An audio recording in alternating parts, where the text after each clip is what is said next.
Olá a todos, professor AC, levando física e cálculo até você. Como eu havia prometido no vídeo anterior, temos agora uma equação geral que, por incrível que pareça, descreve todos os movimentos possíveis e imagináveis no universo. Desde o movimento mais simples ao mais complicado. Movimento de corpos, foguetes, aviões, planetas, bombas, mosquito, o que você imaginar, qualquer tipo de movimento é descrito por uma única equação. Usando a geometria diferencial, que vocês verão em próximos vídeos, que nada mais são do que consequência das leis de Newton. Então, no vídeo anterior nós vimos o quê? Nós temos um movimento no espaço, em 3 dimensões. O corpo se movimenta no espaço. Eu tenho um raio vetor, que a física chama de vetor posição, a matemática chama de uma função R de t, a parâmetro t. Esse R ele vai seguir no corpo em qualquer ponto do espaço. Em cada instante ele te dá a posição x do corpo, y e z, ou seja, te dá as 3 coordenadas espaciais e te mostra a posição naquele instante. Fazendo a derivada, se eu derivar essa função, esse vetor posição, a derivada é o vetor velocidade, que provei na aula passada, né, que ele é tangente à trajetória e tem o sentido do movimento. Na realidade, isso também são consequências das leis de Newton. A gente está vendo só o efeito por enquanto, o movimento. A causa nós veremos depois. E é exatamente isso. Se eu derivar esse vetor velocidade, a derivada dele, desse raio vetor, é o vetor velocidade, calculo o módulo desse vetor, e a gente sabe que todo vetor é o módulo dele vezes o unitário dele. Esse vetor a gente chamou de versor da tangente, ele é o unitário do vetor velocidade, portanto ele é também tangente à trajetória. Notem que todos os movimentos do universo vão seguir essa regra. Eu vou usar isso para definir qualquer movimento. Que o vetor V é tangente à trajetória e tem o sentido do movimento. Portanto, a velocidade escalar é a derivada do espaço escalar em relação ao tempo. Tá? Não o deslocamento vetorial. O deslocamento vetorial seria o vetor final menos o inicial. Não é o movimento real. O movimento real é o deslocamento escalar. Se eu quiser saber esse comprimento, eu faço a integral do módulo de V dt, essa integral me dá o deslocamento que esse corpo está efetuando, escalar. A derivada desse vetor da tangente, ou versor tangente, é um vetor normal, voltado para o lado côncavo da curva. Tá? Eu derivo o vetor unitário, como a gente não pode garantir que a derivada do vetor unitário também é unitário, eu divido pelo módulo desse vetor, eu vou ter outro vetor unitário. O vetor unitário é aquele vetor que tem módulo igual a 1. O tamanhozinho dele é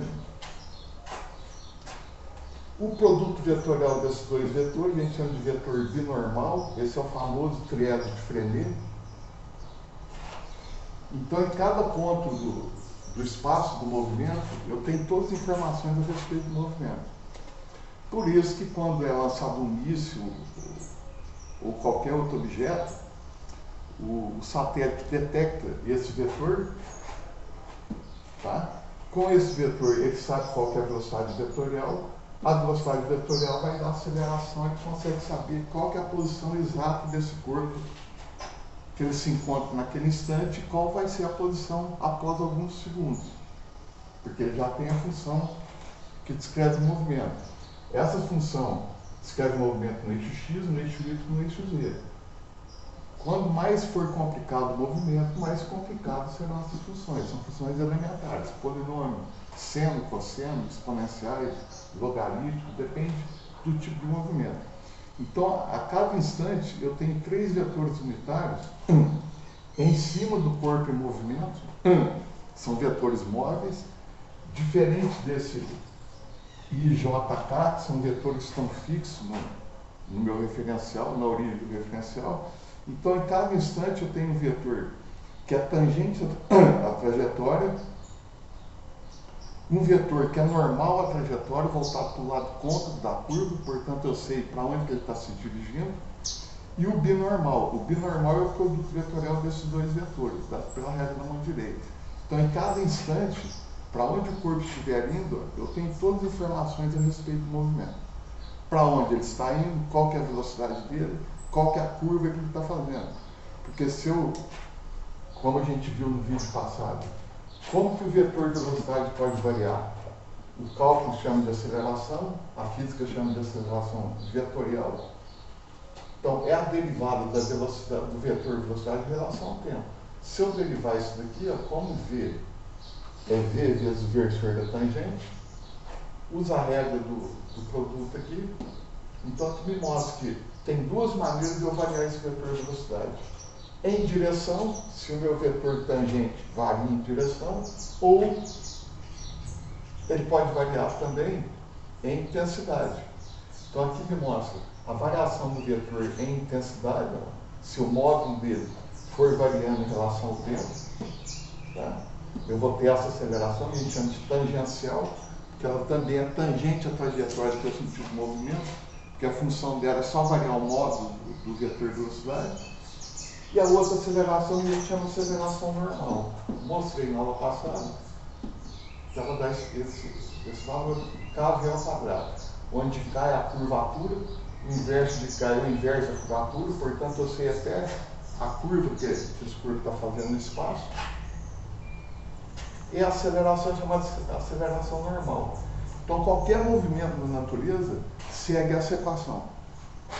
Ou o vetor de velocidade varia em intensidade, e ou varia em direção também.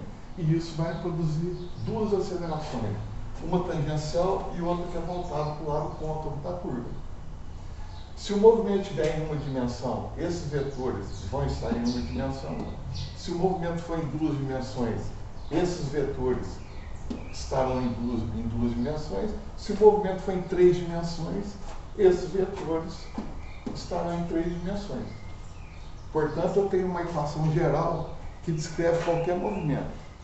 Então, o que nós faremos no vídeo de hoje, e será muito útil também para quem for prestar vestibular e Enem, que isso é muito cobrado em vestibular, os movimentos. Então, a gente vai começar do movimento mais simples, e eu vou mostrar aqui. Esse cara me informa tudo a respeito do movimento, até os mais complicados. E vendo como que a gente é capaz de fazer qualquer cálculo em cima disso. Então, o movimento mais simples que a gente conhece, né, é o movimento retilíneo uniforme, o próprio nome fala, o movimento é sempre em linha reta, uniforme. O que é movimento uniforme na física? É quando o módulo do vetor se mantém constante, o vetor não varia em intensidade, nem em direção. Então, esse é o único movimento em que o meu vetor se mantém constante. A gente está só em uma dimensão, então essa equação vai ser x, que a gente chama de S, space. É um movimento só em uma dimensão. Eu observo o vetor de velocidade no instante final e no instante inicial, em dois instantes. Percebo que ele não varia nem intensidade nem direção, portanto, eu não tenho nem aceleração tangencial, nem aceleração normal, porque ele não está fazendo curva. Não está variando em direção e nem variando, essa derivada vai dar zero, porque esse cara é uma constante, a derivada de uma constante é zero, portanto eu não tenho aceleração. Então o vetor de velocidade se mantém constante. Quem que me dá a posição do corpo em qualquer instante? Basta fazer essa integral. Nesse caso ela vai ser bem simples, né? Vai ser uma integral de uma constante. Aplica o teorema fundamental do cálculo integral, sai na famosa equação do movimento. S igual a posição inicial mais a velocidade vezes o tempo. S0 é quando eu começo a medir o tempo. O que pode acontecer nessa reta? Eu posso aumentar o módulo desse vetor ou diminuir o módulo desse vetor. Se eu perceber que ele continua em linha reta, ou seja, continua não tendo aceleração normal, que não varia em direção, mas o módulo do vetor começa a variar, eu começo a acelerar, eu estou numa bicicleta, eu aumento a velocidade do pedal, eu acelero o carro, a moto. Então, olho no velocímetro do carro ou da moto e noto que o módulo do vetor está variando, que está medindo o velocímetro do carro. Essa é a intensidade do vetor velocidade. Como ele está aumentando, significa que eu tenho uma aceleração que é a favor desse vetor, tangente à trajetória também. Nota que o vetor velocidade é tangente à trajetória e tem o sentido do movimento. Tangente é uma reta que está em cima da própria reta. Então agora eu tenho uma aceleração tangencial, porque o módulo de V varia, aumenta, portanto eu vou ter essa aceleração tangencial, consigo calcular quem é a aceleração. Então a velocidade varia com o passar do tempo, então a velocidade posterior é a inicial mais a aceleração tangencial vezes o tempo. Pego essa equação, jogo nessa forma, calculo essa integral e tenta de novo, novamente, a equação do movimento. S igual a S0 mais E0t mais AT ao quadrado sobre 2. Notem que essa aceleração aqui é a tangencial.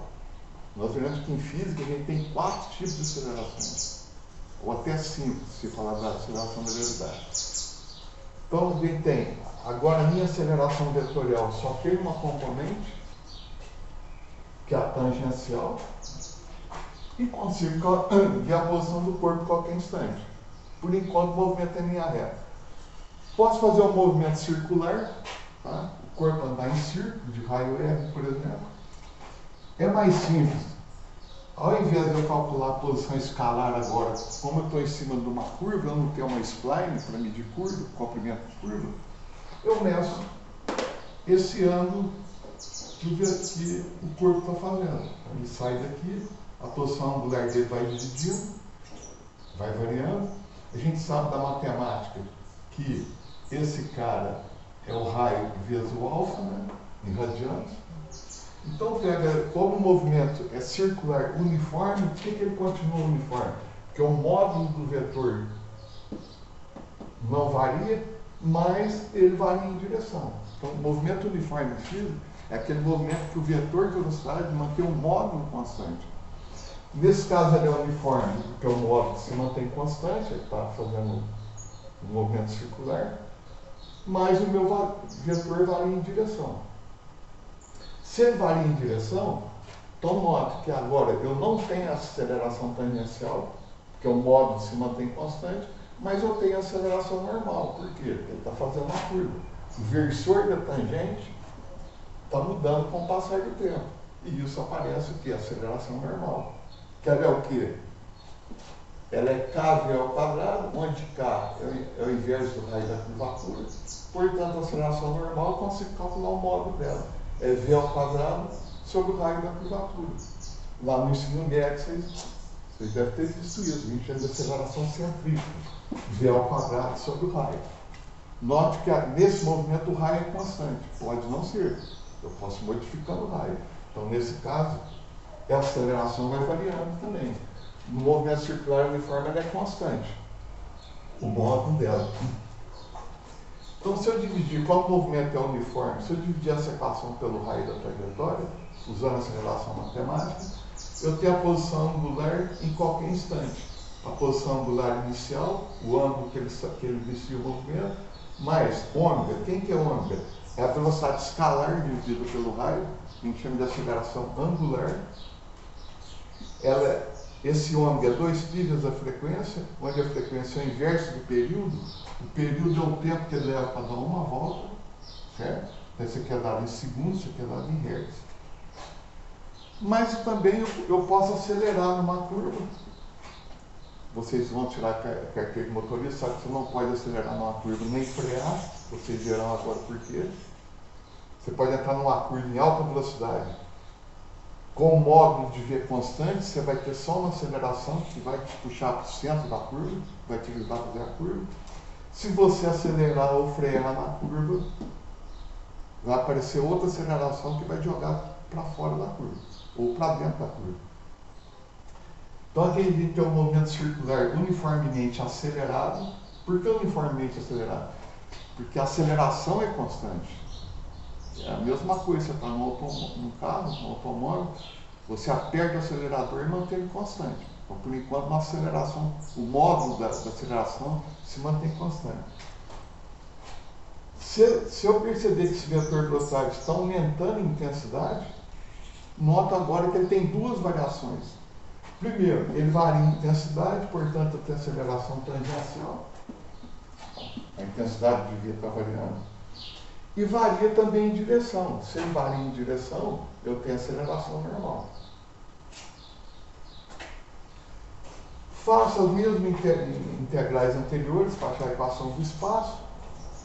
Então aqui eu tenho que o mob de V, isso aqui é o circular acelerado, o vetor V aumenta, né? Então eu tenho aceleração tangencial, tangente ao vetor velocidade, aceleração normal voltada para o lado contra da curva, voltada para o centro. A soma vetorial dessas duas acelerações é a aceleração vetorial. Então, gama é o vetor AT mais o vetor AM, certo? Então, aqui eu tenho uma aceleração vetorial. Se eu frear na curva, se a velocidade é esta, eu entro na curva e freio, diminuo o módulo do vetor de velocidade, então eu vou ter uma aceleração tangencial, que é contrária ao vetor de velocidade, que ele está diminuindo. Aqui a aceleração tangencial é a favor do vetor de velocidade, que ele está aumentando. Mesma coisa aqui. Tá? Calcula a aceleração vetorial. A equação, como essa está variando e tem aceleração tangencial, eu divido isso aqui pelo raio da trajetória. Eu tenho uma função de dar posição angular em qualquer instante. A aceleração normal é v ao quadrado sobre r, só que a aceleração normal agora não é constante, como aqui, porque esse módulo de v está variando agora. Tá? Então, essa aceleração que aparece na forma, a gente chama de aceleração angular, a aceleração tangencial dividida pelo raio. Então, portanto, a gente tem 4 acelerações. Aceleração vetorial, que vem da variação do módulo de v e da direção de v. Essa a gente chama de tangencial, que ela é tangente ao vetor de velocidade. Se ele aumentar, ela está a favor do vetor de velocidade. Se v diminuir, ela está contra o vetor de velocidade. Uma normal, que vem da variação da direção do vetor de velocidade. A soma vetorial das duas a gente chama de aceleração vetorial. E se eu dividir essa tangencial pelo raio do movimento, a gente chama de aceleração angular. Tá? Então aqui eu tenho ômega, que agora varia, a velocidade angular, vai ser ômega zero mais alfa t, onde esse alfa é a aceleração angular. No próximo vídeo, então vocês já estão percebendo, né, como que os poderosos de plantão usam isso aí em guerra. Você tem um corpo no espaço, um míssil qualquer. Quando ele está no espaço, o satélite calcula as funções. Com essa função na mão, ele deriva, tem a velocidade, deriva a velocidade, tem a aceleração, ou seja, ele tem todas as acelerações a respeito do movimento. No próximo, a gente vai fazer o quê? Vamos complicar os movimentos. Vou mostrar novamente que essa equação define qualquer movimento que existe na natureza. Simples, igual nós vimos hoje, e mais complicado. Falou, até amanhã.